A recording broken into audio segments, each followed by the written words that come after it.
When he heard this, he smiled at his mother. And he says, my dear mother, I'm aware that during the 9 months of pregnancy, not one time have you ate anything unlawful. But my dear mother, do you remember that one time where you desired some plums?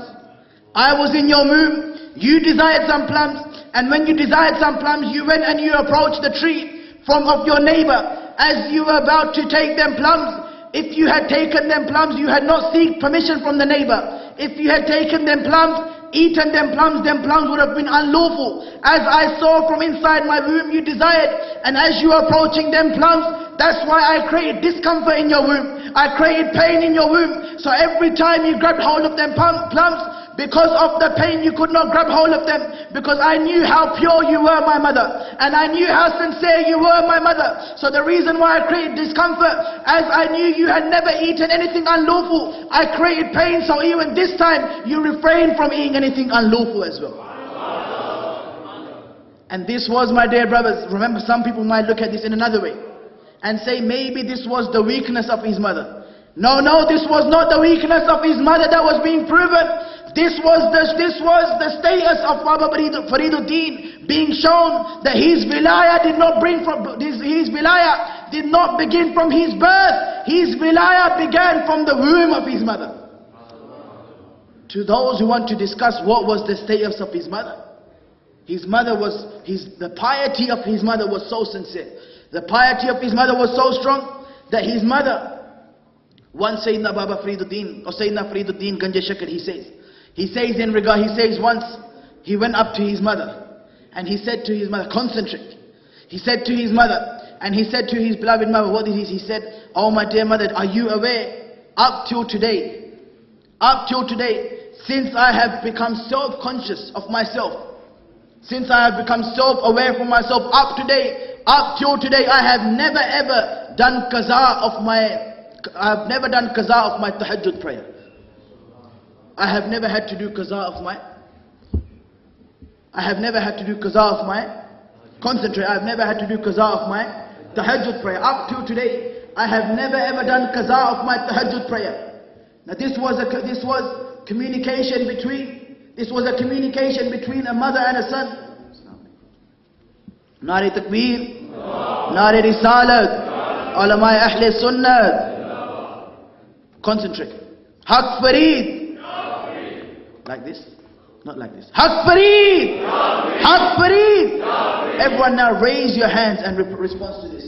Today, even on the angel's tongue will be one name, and that is the name of the Fareed. Again, Haq Fareed! Haq Fareed! Haq Fareed!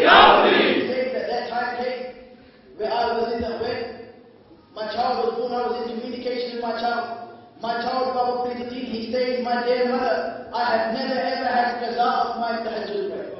Up to today, I have never done qaza of my tahajjud prayer. She says, when Baba Fariduddin said this to his mother, she looks at Sayyidina Baba Fariduddin. She says, oh Fariduddin, this act that you have never done qaza of your tahajjud prayer, this is not your virtue, this is the virtue of your mother. I said, oh my dear mother, how? Explain. She said, oh Fariduddin, for 2 years, when you were born, for 2 years I fed you my milk. You drank the milk of my chest. For 2 years I fed you my milk. And whether it was day or whether it was night, whether it was hot or whether it was cold, whether it was winter, whether it was summer, every time I would feed you my milk, never would I feed you without wuzu. I would always go perform wuzu, and after completing wuzu, that's when I would begin to feed you. This kamal of you never having qaza of your tahajjud prayer, this is not your kamal. This is the kamal of the milk of your mother. Now let's go forward. And that's why now, what was the mission? Baba Fariduddin was the one. He was the one, my dear brothers, that ashik. He was that ashik who with his eyes had witnessed the beauty of Rasulullah sallallahu alaihi wasallam. He says about himself, he says, Itha main mutri, nit jaan balab. Itha main mutri, nit jaan balab. Ote khush pe baste, vich mulk Arab. Tati thi jogan, chodar phira. Hind, Sindh, Punjab, te maar phira. Sunj par, te sheher bazar phira. Mata yaar milam koi sang sabab. Mata yaar milam koi sang sabab. This now one point is what Baba Fariduddin spent his whole life on. He was the one who with his eyes had seen Rasulullah sallallahu alaihi wasallam. He was the one who in his eyes had pictured Rasulullah. But even though he had received this beauty, Baba Fariduddin, he says, sometimes you see, I traveled from Punjab to Hind, sometimes from Hind to Punjab, sometimes from here to there. Everywhere you see me traveling. He says the reason for my traveling from one position to another was for no other reason, for no other purpose. The only reason why I traveled left, right, up, down to different venues was for one reason, and that was Mata Yara Milam Koi Sanga Sabab. That was that I heard, I was not aware that which time, which venue, which position I may meet with Rasulullah sallallahu alaihi wasallam. He says, you see me traveling anywhere, then that time comes after Wafadan Baba Fariduddin, he travels to Medina. As he goes to Medina, he is now received by Rasulullah sallallahu alaihi wasallam. He is welcomed by Rasulullah, and Rasulullah from his court, he says, we welcome you, Alfareed, and Alfareed, let us inform you, your next destination will be Baghdad Sharif. Baba Fariduddin says, when I am welcomed by Rasulullah sallallahu alaihi wasallam, and I am informed from the court of Rasulullah, my next destination is Baghdad. He says, at that time I begin to think, why is Rasulullah sallallahu alaihi wasallam sending me to Baghdad? He says, when you go to Baghdad, you will meet with a saint. The name of the saint will be Abdul Wahhab. When you go to Baghdad, meet with Abdul Wahhab, and there are some gifts that are waiting for you, Fariduddin. Fariduddin says, I seek permission from Rasulullah sallallahu alaihi wasallam. I make my journey from Medina Sharif to Baghdad Sharif. He says, when I enter into Baghdad Sharif, I inquire, who is Abdul Wahhab? I am told that Abdul Wahhab, he is a resident of this maqam. He is a resident of this venue. He says, I enter into the venue of Abdul Wahhab. And who was Abdul Wahhab? Abdul Wahhab was no normal person. My dear brother Baba Fariduddin, he goes to visit that Abdul Wahhab. Which Abdul Wahhab? That Abdul Wahhab who was the son of Sayyidina Abdul Qadir Jilani rahmatullah alayhi. He meets with Sayyidina Abdul Wahhab. He says, they communicate to each other. And Sayyidina Abdul Wahhab says, are you Fariduddin? He says, yes, I am Fariduddin. He says, here is a box.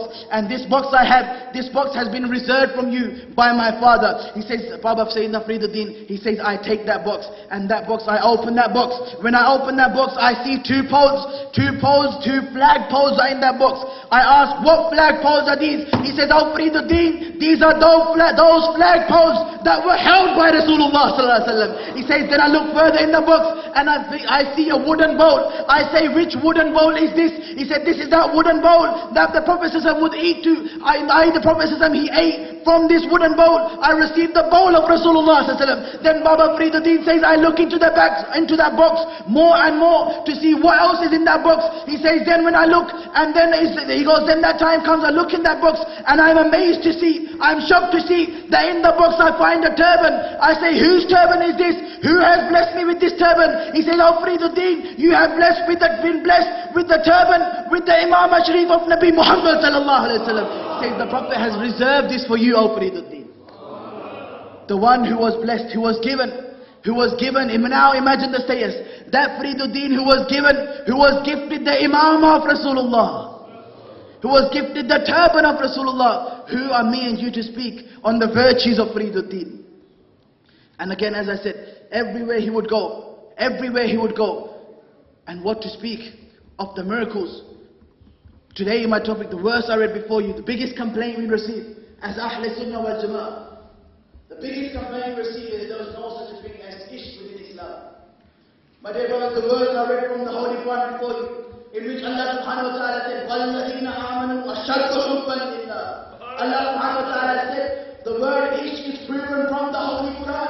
أَشَدُّ حُبًّا لِلَّهِ is the translation of Ishq. Now the question is, what is Ishq? Baba Fariduddin will explain to you what is Ishq. The translation of this verse, وَالَّذِينَ آمَنُوا أَشَدُّ حُبًّا لِلَّهِ. Remember, I will explain this in one sentence. What is Ishq? One sentence, what is Ishq? And in that one sentence, let me tell you, what is the name of Iman? Iman means, the translation of Iman is believing in the unseen. What is it? Say it, believing without seeing is the name of Iman. And what is Ishq? The difference is that it's also a part of Iman. But when Iman increases its level, when Iman increases its status, when Iman reaches